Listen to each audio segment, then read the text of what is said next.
Okay, somebody help me out and understand this. One thing recently that has not been clicking is what in the world is personal conviction?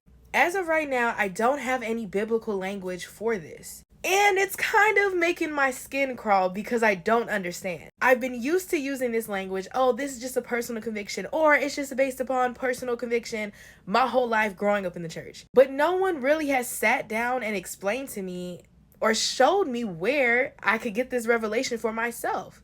This all started because I did a poll on Instagram asking, as a Christian, is it a sin to get a tattoo? I'm a Christian. I have 3 tattoos. When I got these tattoos is important though. I got them in a rebellious stage of my life and when I really wasn't even committed to God. Then, when I recommitted my life to Christ, I had an opportunity a year ago to go to Las Vegas and I wanted to get another tattoo. I wanted to get a little smiley face or a little butterfly on my ankle. Seems very innocent, right? Why did the Lord God himself give me this crazy prophetic dream warning me not to get a tattoo? I received it, I didn't get a tattoo.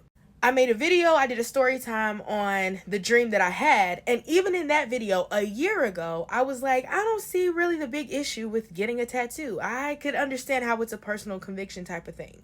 But a lot of believers and some non-believers, they just say this to be comfortable in their own sin. We always talk about this whole personal conviction thing. My most recent revelation is like, well, is it really personal conviction or is it just spiritual maturity? Because if we keep saying that things are personal conviction, then it leaves a lot of area for us to just be comfortable in not allowing God to transform us. So this is my question of the day, and I'm sure I'll probably do a deep dive and then do a whole podcast episode on it, because what is a personal conviction?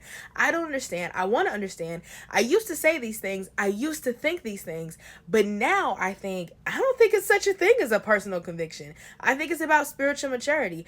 And either way, I feel like we have to change our verbiage on it because it leaves too much area of error. It's not about perfection, but it's about constantly growing to something better. And that better being more holy and more righteous in God's eyes. We know that we go from faith to glory to glory. And so we understand the constant progression of Christianity. The other thing that's not quite making sense is, what is the constant progression in the idea of personal conviction?